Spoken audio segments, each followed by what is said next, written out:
নমস্কার বন্ধুরা, আমি আজকে একটা রেসিপি নিয়ে এসেছি। দেখো, কাঁচকলা আলু ডাঁটা দিয়ে রান্না করব। তার সঙ্গে দেব সর্ষে কাঁচা লঙ্কা বাটা। আমি শিলপাটায় বেটে নেব। এই দেখো কাঁচকলা, সঙ্গে চিংড়ি মাছটা অ্যাড করে দিয়েছি। এইবার দেখো আমি ননস্টিকের প্যানটা বসিয়ে দিলাম।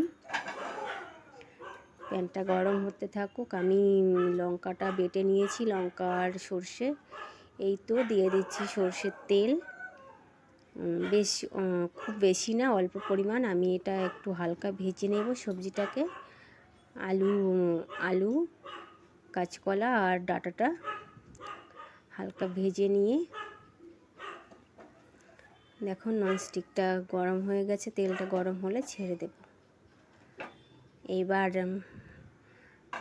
আলু দিয়ে দেব। কে কোত্থেকে দেখছো অবশ্যই কমেন্ট করে জানিও, ভালো লাগবে আমার। এই তো আলু দিয়ে দিচ্ছি, আলুটা ভাজা হোক।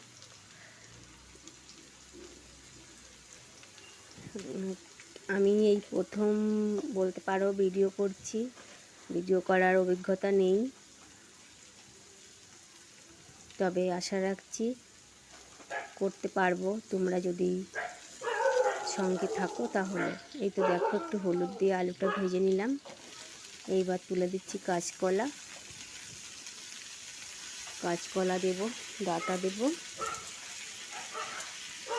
এই তো সমস্ত সবজি তুলে দিয়েছি। এবার এটাকে একটু সুন্দর করে নেড়েচে একটু ভাজা ভাজা করে নেব। ভাজা ভাজা করে নিলে কি হয়, সবজিগুলো একটু ওই ডাঁটা একটা দেখবে একটা কেমন গন্ধ লাগে। সব তরকারিতে নয়, এটা যেহেতু সর্ষে বাটা করব, তো এই তো একটু ঢাকা দিয়ে একটু হালকা সিদ্ধও হয়ে যাবে আর ভাজাটাও ভালো হবে। এই তো ভাজা হয়ে গেছে সব রকমই।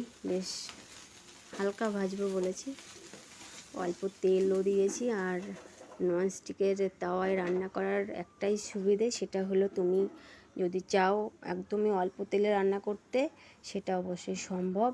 অন্য করাতে সেটা সম্ভব হয় না সব সময়। এবার দেখো এই তো তেল দিয়ে দিচ্ছি, সবজিগুলো ভেজে নামিয়ে রেখেছি। এবার তেল দিচ্ছি আবার ননস্টিকের তাওয়ায়।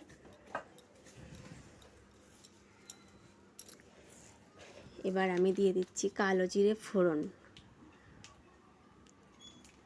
এবার তো মেইন চিংড়ি মাছটা হালকা ভাজা ছিল, আমি আর একটু হালকা ভেজে তোমার এর মধ্যে আমি দিয়ে দেব আমার যে সর্ষে আর কাঁচা লঙ্কা পেস্ট করে রেখেছি, ওটা দিয়ে একটু বেশ হালকা করে কষিয়ে নেব। খুব বেশি কষানোর দরকার নেই, হালকা করে কষিয়ে নিচ্ছি।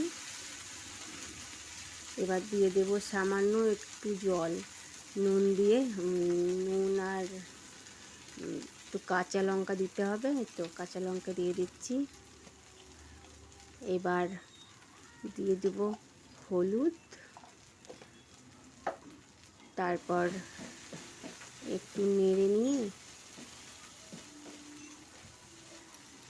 তারপর দিয়ে দেব একটু জল, একদমই অল্প জলটা, জাস্ট সর্ষেটা পোড়া না লেগে যায় তার জন্য।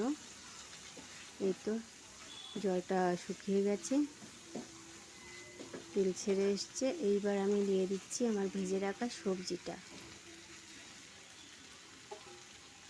সবজিগুলো সব তুলে দিয়েছি। এবার এই সবজিটা মশলাটার সঙ্গে বেশ সুন্দর করে নেড়ে চেড়ে দিতে হবে, যাতে প্রত্যেকটা সবজির গায়ে মশলা লাগে। সুন্দর করে একটু নেড়ে চেড়ে সুন্দর করে এটাকে একটু কষিয়ে নেব এইবার মশলার সঙ্গে।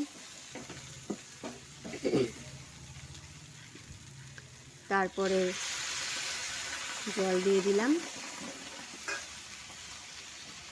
জল দিয়ে কিছুক্ষণ এটাকে হালকা আঁচে ঢাকা চাপা দিয়ে দিয়ে মিনিট 7 ফুটিয়ে নেব।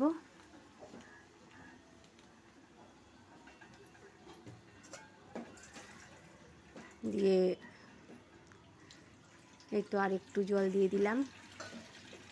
এই জলটা আসলে কি হবে, জলটা কিন্তু রাখবো না আমি। যদি কেউ মনে করে যে একটু মানে তরকারিটা ঝোল ঝোল রাখবে, সেটা রাখলেও ভালো লাগবে, কেননা এটার ভিতর চিংড়ি মাছ দেওয়া আছে, তো অবশ্যই ভালো লাগবে।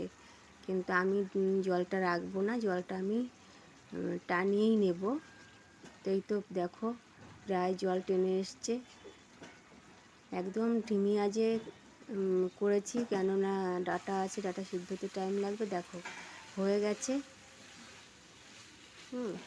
এই তো হয়ে গেল আমার তরকারি পুরো কমপ্লিট। কে কোত্থেকে দেখছো অবশ্যই কমেন্ট করে জানিও। আমার চ্যানেলটি সাবস্ক্রাইব করে দিও, লাইক কমেন্ট করো। আর এই তো সবজি রেডি, ভাত দিয়ে গরম গরম দারুণ লাগবে। সবাই ভালো থেকো, ধন্যবাদ।